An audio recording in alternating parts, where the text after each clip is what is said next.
Une campagne de sensibilisation dans la commune d'Abobo pour lutter contre les enlèvements d'enfants. 3 ONG préparent les parents à mieux protéger leurs enfants. Il y a 29 ans, dans la nuit du 3 au 4 juin 1989, après 7 semaines de mobilisation de manifestants qui demandaient des réformes démocratiques en Chine, l'armée avait ordonné l'assaut en ouvrant le feu sur la foule jusqu'à la place à Tiananmen, au centre de la capitale. Bilan, plus de 3000 morts selon la Croix-Rouge. Bonsoir et bienvenue dans le 19h. La lutte contre les enlèvements d'enfants se poursuit. 3 organisations de la société civile lancent une campagne de masse et de proximité dans 24 quartiers et villages de la commune d'Abobo pour appeler les parents à plus de vigilance. Le reportage de Dangui Dangui. Madeleine n'a pas travaillé aujourd'hui.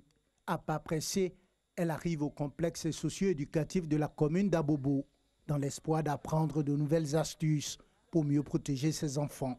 À tout moment, surtout à Bobo ici, tu vas voir les femmes prennent calebasse. Mon enfant est perdu, il a habit jaune, il est dans caleçon vert, tout ça là.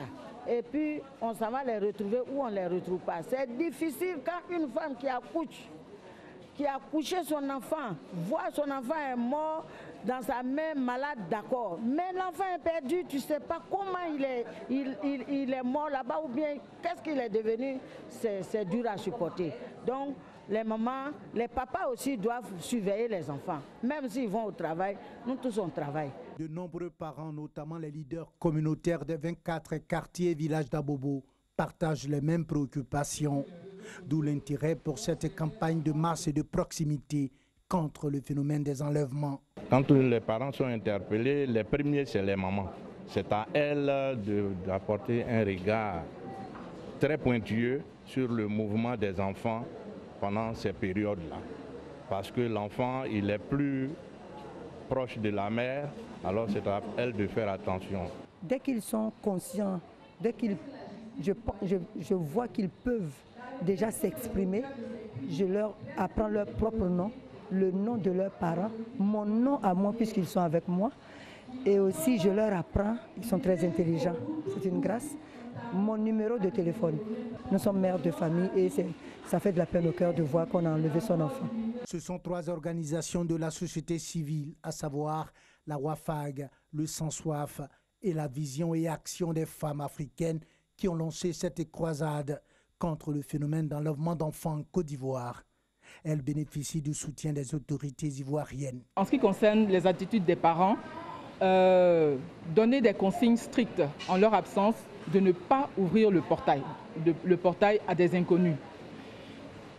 Ça, c'est un message qui peut porter aux enfants, faire en sorte que les enfants soient strictement surveillés, puisque nous avons malheureusement assisté à des enlèvements d'enfants d'1 an, de 2 ans, qui sont censés être surveillés. Alors donc, assurer la protection stricte des enfants pour éviter justement ces enlèvements. Tout le monde, hommes, femmes, enfants, tout chef religieux, guide communautaire, leader communautaire, tout le monde doit s'engager à protéger nos enfants. Plusieurs enfants ont été enlevés et assassinés depuis le début de l'année en Côte d'Ivoire. Le phénomène a même menacé la cohésion sociale. Sachez que des membres de la Fédération estudiantine et scolaire de Côte d'Ivoire, la FESI, ont bloqué ce matin des entrées de l'université Félix Houphouët-Boigny de Cocody. Ils demandent la réhabilitation des cités universitaires, la livraison des cités universitaires de Korogo dans le nord du pays et de Mans dans l'ouest de la Côte d'Ivoire prévu en début d'année.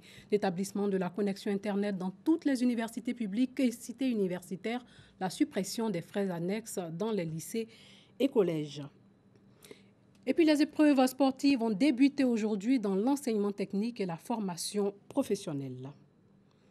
Un concours pour promouvoir la scolarisation de la jeune fille, le concours inter-école, l'excellence au féminin, l'idée est d'améliorer le niveau de scolarisation et d'espérance de vie scolaire des jeunes filles. La compétition porte sur 4 matières, les mathématiques, l'anglais, le français et la culture générale. Et ce sont 120 écolières issues de 30 établissements des communes d'Abobo et de Yopougon qui ont pris part à la première édition.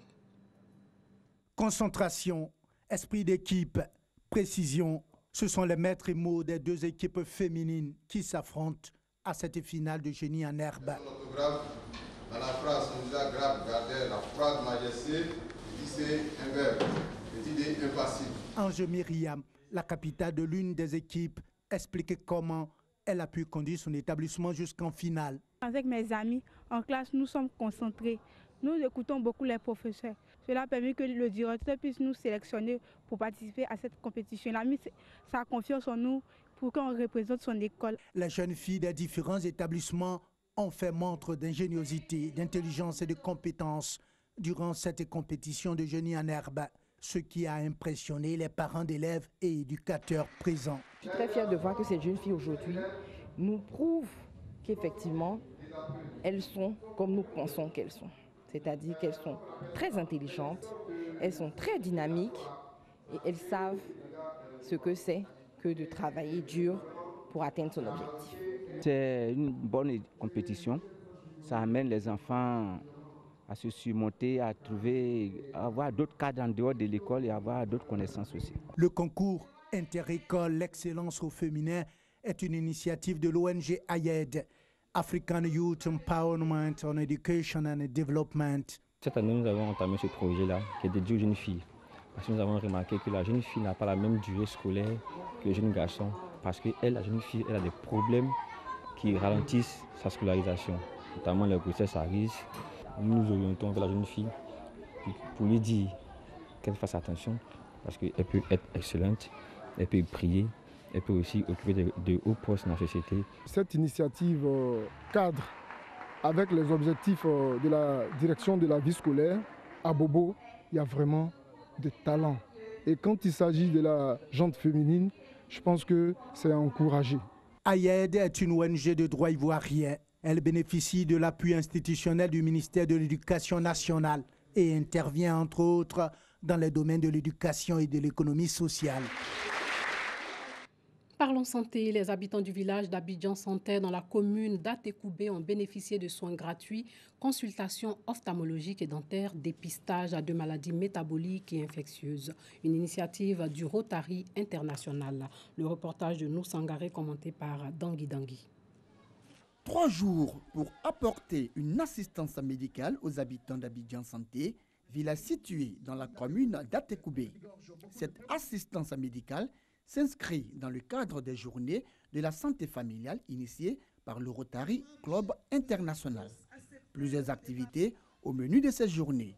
Le dépistage des maladies métaboliques et infectieuses, les conseils FAD, consultations ophtalmologiques et dentaires. Nous sommes très honorés et fiers de soutenir les efforts du gouvernement ivoirien. C'est la première édition dans un pays francophone et l'objectif, c'est, ma foi, de renforcer la protection des populations et changer des vies. À l'occasion de ces journées, le centre de santé d'Abidjan Santé a bénéficié d'un important don de matériel médical offert par le Rotary Club International. Dans Haut-Paulin, premier magistrat de la commune n'a pas manqué de témoigner toute sa gratitude aux Rotariens pour le choix de la commune d'Atekoubé en vue du lancement de ces journées. Nous sommes très heureux parce que nous sommes une commune famille. Et ce qui est au cœur de la famille, c'est la santé. Et nous pensons qu'il faut prévenir toutes les maladies qui peuvent toucher nos familles. C'est pourquoi nous appelons toutes nos populations à saisir l'opportunité de ces journées organisées par le Rotary pour se prendre en charge. Au total, 11 villes de la Côte d'Ivoire étaient concernées par ces journées de la santé familiale du Rotary Club International. Hors de chez nous, le président malgache a nommé un nouveau Premier ministre, Christian Nsé, un haut fonctionnaire international. Il va devoir former un gouvernement de consensus destiné à sortir le pays de la crise politique. Cette nomination intervient quelques heures après la démission à la mi-journée du précédent chef du gouvernement, Olivier Mahafali Solonandrasana, est en poste depuis 2 ans. L'île de Madagascar est secouée depuis 1 mois et demi par une vague de manifestations quotidiennes de l'opposition qui exige le départ du président, accusé de vouloir faire taire ses rivaux à quelques mois des élections. Et puis la Jordanie a aussi un nouveau Premier ministre. Le Premier ministre jordanien, Hani Moulki, a été contraint à la démission aujourd'hui après plusieurs jours d'une contestation populaire inédite depuis des années, ciblant un projet de réforme fiscale et une hausse des prix. Le roi Abdallah II a désigné le ministre de l'Éducation, Omar Al-Razaz, pour former un nouveau gouvernement. Au Ghana, la croissance économique n'indique pas l'immigration. Le président ghanéen avait demandé à ceux qui étaient tentés de partir en Europe de changer leur mentalité, d'arrêter de croire que l'Europe est un Eldorado. Mais malgré ces remontrances et une croissance économique florissante au Ghana, les candidats au départ ne se démotivent pas. Place à l'éphéméride.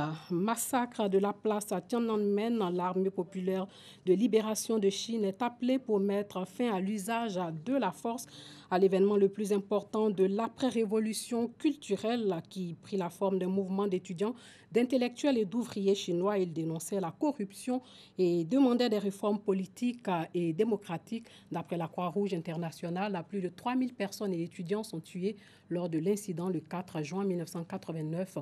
1 800 000 selon d'autres sources. Le 4 juin 1989, à Pékin, l'armée chinoise massacre avec des chars et des armes lourdes les milliers d'étudiants rassemblés sur la place Tiananmen. Ce massacre met un terme brutal au printemps de Pékin. Face à la cité interdite, d'autres étudiants avaient déjà manifesté 70 ans plus tôt et donné naissance au mouvement du 4 mai, fer de lance de la démocratisation de la Chine. Cette fois, le mouvement étudiant surgit en opposition à la dictature du Parti communiste chinois PCC, ressenti comme de plus en plus insupportable à mesure que le pays se modernise et s'ouvre sur l'extérieur. Le 15 avril 1989 est annoncée la mort mystérieuse de Hu Yaobang, un Irak réputé, intègre et révoqué 2 ans plus tôt de ses fonctions de secrétaire général du PCC. Elle soulève une grande émotion dans le camp réformateur. On annonce par ailleurs la visite de Mikhail Gorbatchev le mois suivant à Pékin. Cette visite du secrétaire général du Parti communiste du RSS est perçue comme un encouragement à la démocratisation. Les étudiants commencent à se rassembler sur la place Tiananmen, ou place de la paix céleste, dès le 27 avril, dans la perspective de la commémoration du 4 mai 1919. On en comptera dans les semaines suivantes jusqu'à 1 million. Le rassemblement tourne à la manifestation contre le gouvernement et en faveur de la démocratie. Le 17 mai, les dirigeants chinois sont obligés d'annuler la visite de Gorbatchev à la cité interdite. Humiliation. 2 jours plus tard, le secrétaire général du PCC, Zhao Jiang, se rend sur place et tente de dissuader les étudiants de poursuivre leur grève de la faim. Mais le dirigeant qui aurait voulu profiter du mouvement pour démocratiser le régime échoue dans sa médiation.